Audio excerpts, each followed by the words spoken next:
मी doctor कविता गगराणी। इतिहास विषय घेऊन पदवी किंवा पदव्युत्तर शिक्षण पूर्ण केल्यानंतर नेमकं करायचं काय, काय करिअर, असे प्रश्न अनेक विद्यार्थी आणि पालकांना सतत पडत असतात। याचा विचार करून इतिहास विषयातील काही करिअर आणि त्या करिअरच्या संधी वाटा या ठिकाणी मी थोडक्यात सांगण्याचा यामध्ये प्रयत्न करणार आहे। यामध्ये इतिहास विषय घेऊन पदवी आणि पदव्युत्तर शिक्षण प्राप्त केल्यानंतर सगळ्यात एक महत्त्वाचा पर्याय आपल्या समोर येतो, तो म्हणजे शिक्षक होण्याचा शिक्षण क्षेत्राचा। प्राथमिक स्तरापासून ते विद्यापीठीय स्तरापर्यंत तुम्ही हा विषय घेऊन जर शिक्षण घेतलेला असेल तर तुम्ही शिक्षक म्हणून आपलं करिअर सुरू करू शकता। प्राथमिक स्तरापासून विद्यापीठीय स्तरापर्यंत त्या स्तरावर लागणारे काही ट्रेनिंग कोर्सेस जर असतील, उदाहरणार्थ बीएड, डीएड किंवा सेटनेट, हे याकरिता आपल्याला पूर्ण करावे लागतात। अत्यंत पवित्र म्हणजे ज्याला नोबल प्रोफेशन म्हणतो असं हे शिक्षकाचं करिअर आपण या ठिकाणी निवडू शकता। यामध्ये समाजाला दिशा देण्याचं, एक नवीन पिढी घडवण्याचं काम शिक्षक करत असतो। यानंतर एक करिअर येतं, ते म्हणजे नागरी सेवा। स्पर्धा परीक्षांचं हे करिअर आहे। यूपीएससी, एमपीएससी, इतर अनेक विविध स्पर्धा परीक्षा इतिहास विषय घेऊन जर पदवी आणि पदव्युत्तर शिक्षण घेतलेलं असेल तर तुम्हाला इतिहास विषयाला खूप मोठ्या प्रमाणामध्ये वेटेज दिलं जातं असं पाहता येतं। आणि या माध्यमातून तुम्ही इतिहास विषय घेऊन जर पदवी आणि पदव्युत्तर शिक्षण घेतलेलं असेल तर तुम्ही नागरी सेवांमध्ये प्रविष्ट होऊ शकता। यामध्ये देखील समाजाची सेवा करण्याची संधी आपल्याला मिळालेली असते आणि हे देखील करिअरचं एक नवीन क्षेत्र खूप मोठ्या प्रमाणामध्ये सध्या तुम्हाला खुणवतंय असं दिसून येतं। यानंतर महत्त्वाचं आणखीन एक करिअरची एक संधी म्हणून आपण पाहतो, ते म्हणजे संशोधनाचं क्षेत्र। तुम्ही पदव्युत्तर शिक्षण घेतल्यानंतर एमफिल पीएचडी करिता तुम्ही यामध्ये संशोधन करू शकता। आता बऱ्याच जणांचा समज असा असतो की केवळ काही गोष्टीच अशा आहेत की ज्याच्यावर आपण संशोधन करू शकतो, इतर गोष्टींवरती संशोधन करणं हे शक्य नाही इतिहासामधून। पण हा गैरसमज आहे। असं म्हटलं जातं की anything under the sky can be the part of the history. त्यामुळं तुम्हाला ज्या गोष्टीमध्ये आवड असेल, ज्याची संदर्भ साधनं उपलब्ध असतील, ज्यावर संशोधन झालेलं नसेल, अशा कोणत्याही विषयावरती तुम्ही संशोधन करू शकता, त्याचा पाठपुरावा करू शकता, ती पीएचडी किंवा एमफिल या विषयाची पदवी प्राप्त करू शकता आणि याही पुढे जाऊन त्यामध्ये तुम्ही पोस्ट डॉक्टरल रिसर्च करू शकता, अनेक प्रोजेक्ट तुम्ही घेऊ शकता। त्याचबरोबर शासकीय आणि खाजगी ज्या संशोधन संस्था आहेत त्याच्यामध्ये तुम्ही नोकरी करू शकता।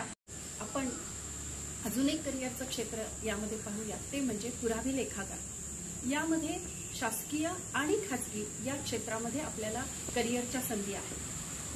जी पुरातत्वीय साधनं आहेत किंवा जी कागदपत्र आहेत, ही कागदपत्र प्रिझर्व कशी करायची याचे जे कोर्सेस असतात हे आपण केले तर आपल्याला केंद्रीय आणि राज्य पातळीवरती सरकारी नोकरी मिळण्याच्या संधी याच्यामध्ये उपलब्ध आहेत। त्याचबरोबरचं त्याला जोडून येणारं आणखीन एक क्षेत्र म्हणजे आर्किओलॉजी, पुरातत्वशास्त्र। यामध्ये देखील जी पुरातत्व साधनं आहेत किंवा उत्खनन शास्त्र याला आपण म्हणू शकतो, तर हे केंद्र शासनाच्या अंतर्गत किंवा अखत्यारीमध्ये येत असल्यामुळं संपूर्ण भारतभर तुम्हाला कुठेही या क्षेत्रामध्ये काम करायचं असेल तर नोकऱ्या उपलब्ध होऊ शकतात। त्यामध्ये तुम्हाला काही कोर्सेस करावे लागतात, पदवी पदव्युत्तर शिक्षण घेत असताना किंवा त्यानंतर महत्त्वाचे आणखीन दोन क्षेत्र मला यामध्ये सांगायचे आहेत, ती म्हणजे म्युझिओलॉजी, ज्याला आपण संग्रहालय शास्त्र असं म्हणतो।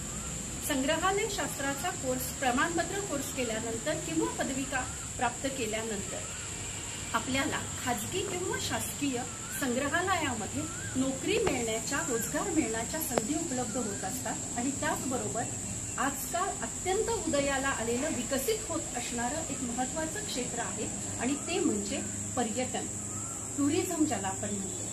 इतिहास विषयामध्ये जर तुम्ही पदव्युत्तर शिक्षण किंवा पदवी प्राप्त केलेली असेल आणि तुम्ही ते घेत असतानाच किंवा त्यानंतर जर पर्यटनाचे सर्टिफिकेट कोर्सेस पदवी प्राप्त केली तर यामध्ये तुम्हाला अनेक संधी रोजगाराच्या उपलब्ध होतात। तुम्ही गाईड म्हणून काम करू शकता, त्याचबरोबर तुम्ही पर्यटन संस्थेमध्ये काम करू शकता, त्याचबरोबर तुम्ही शासकीय जे पर्यटन विभाग आहे त्याच्यामध्ये तुम्हाला नोकरी मिळू शकते, किंवा त्याही पुढे जाऊन तुम्ही काही कालखंड अनुभव घेतल्यानंतर स्वतःची पर्यटन संस्था निर्माण करून तुम्ही रोजगाराच्या संधी उपलब्ध करून देऊ शकता.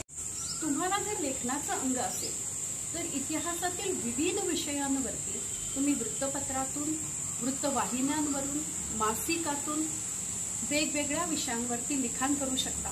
हिस्ट्री चॅनल तुम्ही पाहत असाल त्याबद्दलही तुम्ही लिहू शकता, त्यावरही तुम्ही लिहू शकता. त्याचप्रमाणे तुम्ही इतिहासातील अनेक विषयांवरती अभ्यासपूर्ण अशी पुस्तके देखील लिहू शकता. त्याचबरोबर अलीकडे दूरदर्शन मालिका आणि चित्रपट यामध्ये इतिहास विषयाला केंद्रभूत ठेवून अनेक दूरदर्शन मालिका आणि चित्रपट निघत असतात. त्या संदर्भात जर अभ्यासपूर्ण सल्ला तुम्ही दिला, लेखन, संवाद याचबरोबर केशभूषा, वेशभूषा, रंगभूषा, कला दिग्दर्शन यामध्ये जर इतिहासाचा अभ्यास करून तुम्ही कौशल्य प्राप्त केलं तर एक मोठं क्षेत्र तुम्हाला रोजगारासाठी खुणवत आहे असं तुम्हाला दिसून येतं.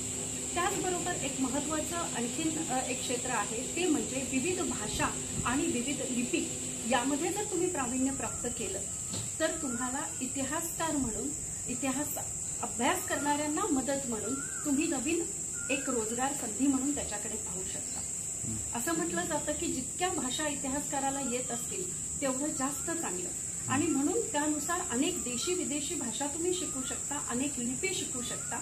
यामध्ये उदाहरण द्यायचं झालं तर मराठीकालीन कागदपत्र ही बरीचशी मोडी लिपीमध्ये उपलब्ध आहे, आणि त्यामध्ये संशोधन करण्याकरिता जर तुम्ही मोडी लिपी शिकला तर तुम्ही ते कागदपत्र वाचून देण्यासाठी देखील एक रोजगार म्हणून त्याच्याकडे पाहू शकता. त्याचबरोबर तुम्ही स्वतःची एक संस्था निर्माण करून त्या अंतर्गत मोडीचं प्रशिक्षण देऊ शकता आणि एक करिअर म्हणून तुम्ही त्याच्याकडे पाहू शकता. असंच अलीकडे नवीन नवीन ज्या आणखीन लिपींचे शोध लागत आहेत त्यामध्ये देखील तुम्ही तुमचं करिअर करू शकता असं दिसून येतं.